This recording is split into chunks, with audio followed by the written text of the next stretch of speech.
ये पूरा सेटअप देख के आपको समझ में आ गया होगा कि आज का जो वीडियो है थोड़ा सा अलग है। हर्ष को आप पहचानते हैं शायद, जो लोग नहीं जानते हैं, हर्षवर्धन रूंगटा एक सर्टिफाइड फाइनेंशियल प्लानर है, मेरे दोस्त हैं, पिछले 12-13 साल से मैं इनको जानती हूँ, काफी कुछ सीखा है इनसे।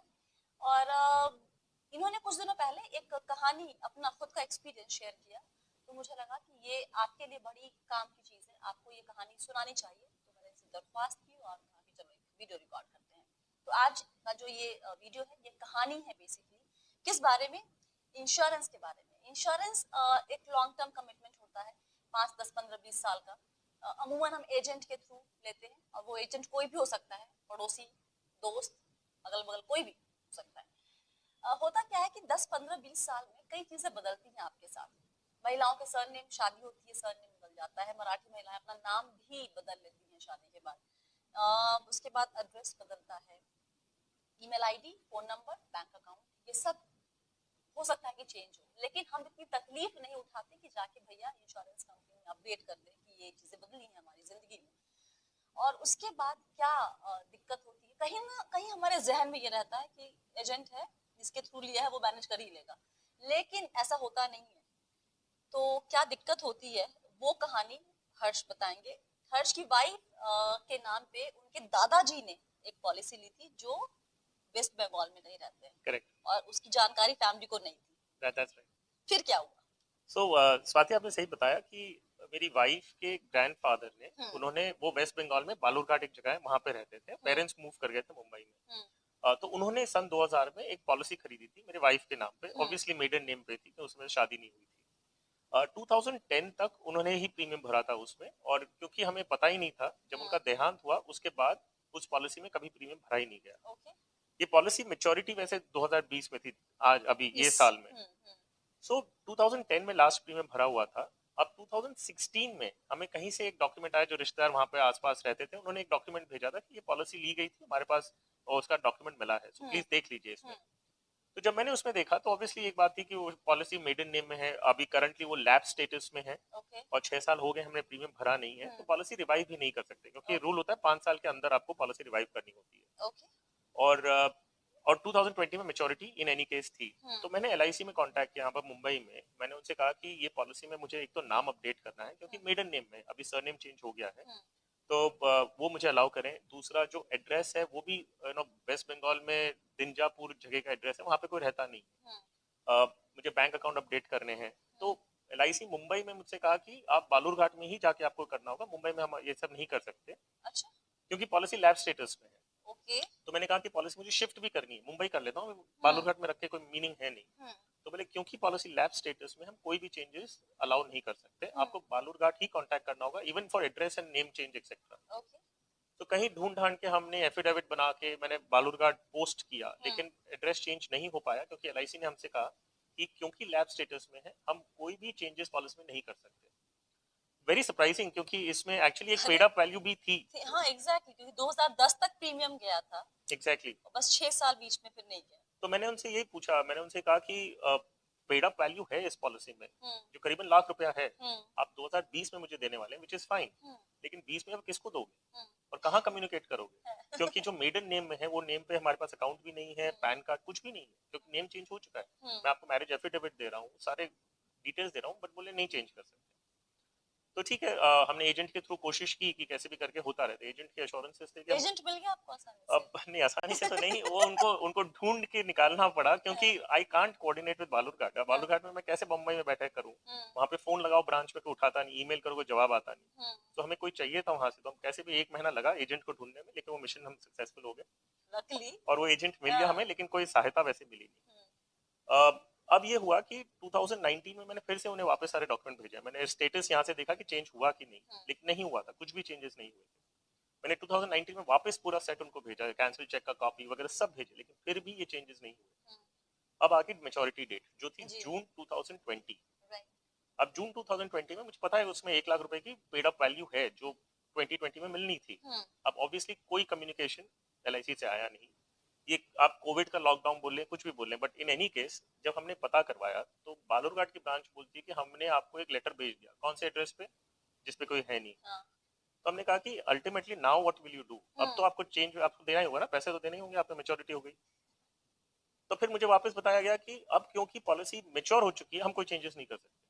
तो हमने बोला पहले नहीं कर पा रहे लैप्स थी तो भी चेंज नहीं कर पाए, मैच्योर हो गई तो भी नहीं कर पाए, तो कब तो करेंगे? तो ठीक है अब चलिए चेंजेस नहीं कर पा रहे, मतलब हाँ, अब क्या करोगे आप पैसे पे? हाँ, तो बोले वो हम आपको देना है, तो हम क्या करेंगे, चेक आपके नाम पे मेडन नेम पे बना के हम आपको चेक आपके रजिस्टर्ड एड्रेस पे भेजते हैं। मतलब एड्रेस क्या है? तो बोलो वही एड्रेस है बालूरघाट। जिसपे कोई रहता नहीं है।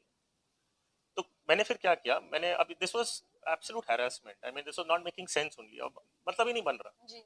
मैंने एक जिस गूगल सर्च किया कि ऐसे कितने लोग होंगे, मतलब आप ये मानिए मैं तो इस चीज के बारे में थोड़ा बहुत समझता हूँ, हम्म। ऐसे बहुत थोड़ा सारे नहीं, लोग बहुत ज्यादा समझते हैं हर्ष, कई सालों से आप यही काम कर रहे हैं। लेकिन आप सोचिए उन लोगों के जिनको जी, इसके बारे में कुछ आइडिया ही नहीं, करना क्या। एब्सोल्युटली। ओके, और फिर मैंने गूगल सर्च एक ऐसे ही किया कि भाई ऐसे कितना पैसा इंडस्ट्री में पड़ा होगा जो अनक्लेम्ड जा रहा है। हम्म, आप यकीन नहीं मानेंगे 2018 की एक मुझे रिपोर्ट मिली, एक न्यूज रिपोर्ट वगैरह मिली, 2018 का जो फिगर्स हैं, हम्म। 15,000 crore unclaimed money insurance industry में पड़ा है, विद इंश्योरेंस कंपनीज के पास पड़ा है, उनको पता नहीं क्या करना उस पैसे का, इट्स अनक्लेम्ड। 15,000 करोड़। उसमें से 10,500 करोड़ LIC का है। सो LIC के पास 10,500 करोड़ 2018 के आंकड़े हैं ये, ऐसा पड़ा है कि उन्हें मालूम नहीं किसको देना है। यहाँ पे मैं खड़ा हूँ, पैसे मांग रहा हूँ उनसे, आइडेंटिफाइबल आदमी है, बोल रहा है कि मेरे पैसे हैं, और उनका सिस्टम ऐसा है कि वो देने को वो बोल रहे हैं कि पॉलिसी लैप्स है, हम कोई चेंजेस नहीं कर सकते, मेच्योर हो गई तो नहीं कर सकते। तो हम कब करेंगे फिर आप? और उसमें वैल्यू है, so you have to still give it to somebody. तो मैंने LIC चेयरमैन को लेटर लिखा और IRD को लेटर लिखा। मैंने उनको ये सिस्टम के बारे में बताने की कोशिश की कि this system needs to be corrected, because साढ़े 10,000 करोड़ आपके लोगों के पड़े, मैं premium all over the country कहीं भी भर सकता हूँ, लेकिन मुझे जब मेरे एड्रेस चेंज कराना है, मुझे कोई ब्रांच हेल्प करने को तैयार नहीं है, और मुझे वही ब्रांच में जाके सब कुछ करवाना है, doesn't make sense. But in any case, so I wrote to IRD and LIC। अब क्या हुआ इसके बाद, LIC ने सिंपली उसको एक कंप्लेंट रजिस्टर करके मेच्योरिटी प्रोसीड्स देने के लिए रिकॉर्ड किया, IRD ने भी वही किया। मैंने उनको लिखा था कि सिस्टम ठीक कहाँ करो। जाएगा आपका चेक? जो भी पैसे आएंगे वो कहाँ जाएंगे? So to solve it, the issue आता कि इसको सॉल्व आपने करो। लिखा कि सॉल्व करो, मैंने उनको है कि पैसे दे दो इसको। मैंने उनको लिखा था, IRD को क्यों लिखा, हाँ, पैसे तो मुझे आने ही है, it's not going to go anywhere. मैंने IRD को लिखा कि ये इशू को सॉल्व करो on a larger scale, it's not about my money, this problem needs to be solve. 10,500 crore आपका 2018 के हिसाब से पड़ा है, which people don't know whom to give it to. So the question what happened after this? So होगा के फिर वो क्योंकि IRD से कंप्लेंट फाइल की गई, आपके LIC चेयरमैन ऑफिस से कंप्लेंट फाइल हुई, तो मुझे उनकी डिस्ट्रिक्ट ऑफिस से फोन आने लगे। तो ठीक है, कर करा के उसमें भी दिक्कतें क्या है वो आपके व्यूअर्स को जानना बहुत ज्यादा जरूरी है। अब पहली इशू ये थी कि चेक बोले हम पेमेंट तो कर देंगे, लेकिन हम पेमेंट आपको करेंगे मेडन नेम, तो उन्होंने नेफ्ट इशू कर दिया to give it to my bank in Mumbai, जो मेरे मेडन नेम पे है ही नहीं। तो यहाँ से बैंक को इनिशिएट किया और बैंक ने उसको रिटर्न कर दिया पैसे, ये कहते हुए कि ये मेडन नेम का हमारे पास कोई अकाउंट है नहीं, हमारे पास XYZ रुंगटा के नाम से है जी। अब मैंने फिर से वहां पे बात की, बोला कि आपने तो इनिशिएट कर दिया पेमेंट, और पेमेंट रिजेक्ट हो गया, तो बोलते वो आपकी प्रॉब्लम है। तो बोला how is it my problem? तो इसे हम आपको अभी चेक इशू करेंगे। बोला ठीक है, आप चेक इशू करेंगे, किस नाम पे इशू करेंगे? तो वही बोलेंगे हम चेक, क्योंकि हमारे रिकॉर्ड में मेडन नेम है, हम वही नाम से चेक इशू करके आपको पोस्ट कर रहे हैं। तो ऐसे पोस्ट कर भी दोगे, मैं चेक जमा कहाँ करूंगा? मतलब आप मुझे भेज दिए तो वो आपकी प्रॉब्लम है, आपको अकाउंट खुला रखना चाहिए था। I said how can I keep an account open in the maiden name, मैं मेडन नेम पे अकाउंट खुला रखूं? But anyways, moral of the story क्या है, सो कर करा के फिर मुझे मैंने बोला मेडन नेम पे देके कोई फायदा नहीं है, because my complaint does not get closed, because my cheque in cash होगा, आप इशू कर देंगे दैट इज नॉट इंपॉर्टेंट, मुझे पैसा मिलना चाहिए। तो उन्होंने फिर एक और रास्ता बताया कि मुझे डिविजनल मैनेजर से अप्रूवल लेना होगा कि मैं ये मेरे नेम मैरिड नेम पे हम चेक इशू कर सकते हैं, आपको जो करना आप करिए। तो कर करा के मुझे चेक कुरियर से आया, पोस्ट से आया मुंबई एड्रेस पे, और मैंने उसका इनकैश कर दिया। मतलब आपने इतनी भाग दौड़ करी मुंबई में बैठे बैठे, मतलब IRDA को लिखा, LIC चेयरमैन को लिखा, उसके बाद फिर कितनी दफा फोन कॉल और सब कुछ, नहीं मतलब उसके बाद फाइनली आपके हाथ में चेक आया। But I again that is not the point. मैं उसी पे आ रही हूँ कि इतना करने के बाद आपके पास 1 लाख का चेक है। मेरे दिमाग में क्या चल रहा है एक्चुअली, एक तो हमेशा बोलते हैं शुरू से हम लोग हर्ष की इंश्योरेंस कम इन्वेस्टमेंट प्रोडक्ट में जाओ ही मत, पहली बात तो टर्म प्लान लो जरूरी है। और ये सवाल हमेशा आता है कि टर्म प्लान का क्लेम मिलने में दिक्कत तो नहीं होगी। अब ये सवाल मेरे जहन में आ रहा है कि आप जब इतना जानते, आपकी पहुंच है, तो आपको एक चीज निकलवाने में इतना वक्त लगा और इतनी दिक्कत। टर्म प्लान लोग लेते हैं, फैमिली में बताते भी नहीं है, मालूम है भी तो पता नहीं 15 टर्म प्लान तो और लंबा कमिटमेंट है एब्सोल्युटली राइट। और एड्रेस चेंज पता नहीं क्या क्या चीजें बदलती हैं बीच में, वहां तो क्लेम लेना और भी मुश्किल काम होगा। सो स्वाति एक्चुअली दो पहलू हैं, वन हाँ। इज कि क्लेम एडमिसिबल है हम्म, कि देना है, जी। That eligibility is based on जो हम बात करते हैं कि सब डिस्क्लोज करो हम्म, मटेरियल फैक्ट्स, वो एक एलिजिबल हो गया। Hmm, so in this case मेरा पेमेंट एलिजिबल था। जी। Second issue was the procedures. या so procedure point of view से जो आपके व्यूअर्स सबको जानने की जरूरत है कि वन, आपके डेटा अपडेट रखना बहुत जरूरी है, आपका address, contact numbers, because ultimately आपका जो कम्युनिकेशन होता है वो एड्रेस जो इंश्योरेंस कंपनी के रिकॉर्ड्स पे है जी। उसी पे होगा। राइट। यहाँ पे फ्लॉ सिंपल इतना था कि लैप्स वाले को एड्रेस चेंज करने को तैयार नहीं थे, दैट वाज एन इशू। लेकिन अगर कोई अपने सामने से जाके एड्रेस चेंज कराएगा ही नहीं तो क्या होगा? तो ऐसे बहुत सारे लोग हैं, बहुत सारे जो दर्शक हैं वो ये जानते हैं कि हमारा एड्रेस अपडेटेड नहीं है। सो पहला काम तो आप ये करिए, एनफोर्स है पॉलिसी, लैप्स है उसकी वो चिंता नहीं है, आप अपना एड्रेस, कॉन्टैक्ट डिटेल्स अपडेट कराएं, क्योंकि अल्टीमेटली इंश्योरेंस कंपनी किससे कॉन्टैक्ट करेगी। So one is that point.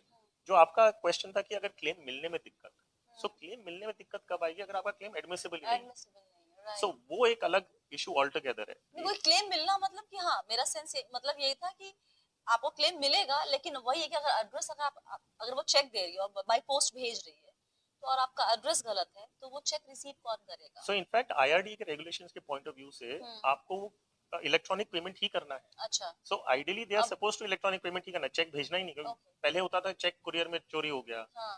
तो वो सब चीज को प्लग इन करने के लिए आईआरडी ने निकाला कि सारे पेमेंट्स आपको इलेक्ट्रॉनिक ही करने हैं। चलो वो हाँ। तो आपके टर्म प्लान की बात स्पेसिफिकली, अमाउंट भी बड़ा होता है। जी जी। अगर ये अमाउंट मान लीजिए 10-20 हजार रुपए होते तो मैं कितनी मेहनत कर लेता। एकदम नहीं। और नहीं, मुझे ये लगता है कि चलो हम लोग बोलेंगे 5,000 10,000 के लिए इतना भाग दौड़ कौन करे, लेकिन किसी किसी के लिए ये 5,000 10,000 1 लाख रुपए बहुत मायने रखते हैं।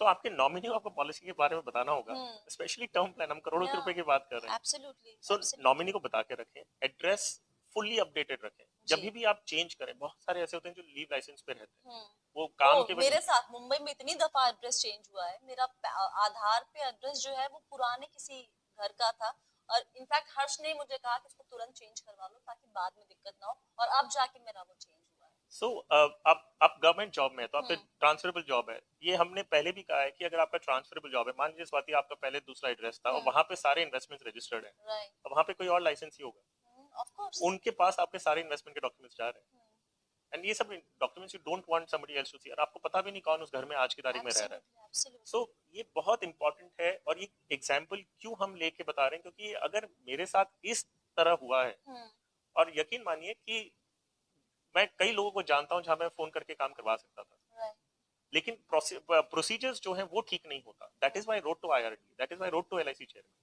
नहीं तो ये निकालना मुश्किल नहीं था। The process needs to be corrected, which बहुत सारे लोगों के हाथ में कंट्रोल में नहीं है। सो अगर आपके कंट्रोल में नहीं है, आप अपने नॉमिनीज को किस परेशानी में छोड़ के जाने वाले हैं, आप खाली सोचिए। और इंश्योरेंस की बात है, आपकी नीयत अच्छी थी लेने की पॉलिसी, लेकिन एंड ऑफ द डे अगर फायदा ना पहुंचे अगर आपके परिवार को, तो फिर मतलब नहीं होता पॉलिसी लेने का। मुझे पता नहीं, फॉर सम रीजन इंश्योरेंस बहुत ज्यादा, मतलब बेसिक टर्म और हेल्थ प्लान तो चलो ठीक है, लेकिन इसके अलावा तो इन्हीं विच में कोई भी पॉलिसी मुझे लगता है कि इन्वेस्टमेंट निवेश के लिए। और कई दफा ये दादा दादी टाइप के जो लोग होते हैं वो लोग चाहते हैं अपने पोते के लिए, नाती के लिए, उनके लिए कुछ इन्वेस्टमेंट करना, और ज्यादातर लोग पॉलिसीज ही खरीद लेते हैं। और मुझे लगता है कि बेहतर होगा कि आप पैसे उनको दे दें, उनके पेरेंट्स को, कि लो तुम इसके नाम पे निवेश कर दो। पॉलिसी ले लेके आप लोग खरीद लेंगे और फिर उसका फायदा ना मिले तो कोई मतलब नहीं बनता। तो ये और कुछ पॉइंट जो मैं उनको लगता है कि पॉलिसी लेते वक्त बताना चाहिए। So one is of course कि अपडेट करो हर चीज। केवाईसी आपका एक एजेंडा आइटम बनाइए कि मेरे इन्वेस्टमेंट्स कहाँ मुझे एड्रेसेस अपडेट करने, तो वो एक वंस इन अ ईयर का एक्सरसाइज बना लें कि मैं मेरे इन्वेस्टमेंट्स क्या है। हम रिव्यू करते हैं ना, पोर्टफोलियो रिव्यू की हम बात कर रहे हैं, तो पोर्टफोलियो रिव्यू तो हो गया, अब केवाईसी रिव्यू देखते रहिए। और obviously buy limited products, I think वो इतनी सारी चीजें खरीद लोगे, के पास 30 40 इंश्योरेंस पॉलिसीज भी होती है, exactly. उसमें तो लैप्स होना मतलब होना ही है, आप कुछ भी कर लो बचने वाला है नहीं। तो और इनफैक्ट जो दूसरी बातें हैं, जो इश्यूज अगर इंश्योरेंस रिलेटेड हम बात करें तो वो एक ऑब्वियसली एक अलग कॉन्वर्सेशन हो सकता है, जी लेकिन एक पॉइंट ये है कि ये तो LIC का जो प्रोसेस है, मुझे बालूरघाट जाना नहीं पड़ा या कोई ब्रांच में नहीं जाना पड़ा। प्राइवेट कंपनीज की अगर आपने ऐसे कोई इन्वेस्टमेंट ओरिएंटेड पॉलिसीज ली हैं और उसे सरेंडर करना है आपको या पैसे वापस लेने हैं, इंश्योरेंस कंपनीज ये कहती हैं आपसे, private companies most of them, कि आप ब्रांच में आइए हमारे सामने और खुद आके ही आपको सरेंडर करना होगा। मैंने किया हुआ एक बार आपका या ICICI का मेरे पास एक यूलिप था जिसको मुझे लकली मुंबई में लिया था और वो ब्रांच पास में था, तो और मुझे बहुत ध्यान है दिक्कत हुआ। वो पॉलिसी मैंने ही आपको सरेंडर करने बोली थी। जी। और ये जब मैंने उनसे कहा था कि ये पॉलिसी सरेंडर करने के लिए आपको खुद को जाना होगा, हाँ। तो वो रिएक्शन क्या था वो शायद आई रिमेम्बर दैट। या मुझे लगा था कि मुझे क्यों जाना पड़ेगा, सीधे मेरे अकाउंट में पैसे क्यों नहीं सो आ रहे। ये एक अलग इशू ऑल टुगेदर है। या ये भी मैंने IRDA के साथ रेस किया है कि जब पॉलिसी खरीदते वक्त एक इंसान खुद ब्रांच में आता नहीं है, जी। तो पॉलिसी सरेंडर करने के लिए आप क्यों उन्हें मजबूर कर रहे हैं और फोर्स कर रहे हैं कि अदरवाइज आपको पॉलिसी के पैसे नहीं मिलेंगे। So this another. या इस पे फिर कभी एक दूसरा वीडियो बनाते हैं बैठ के।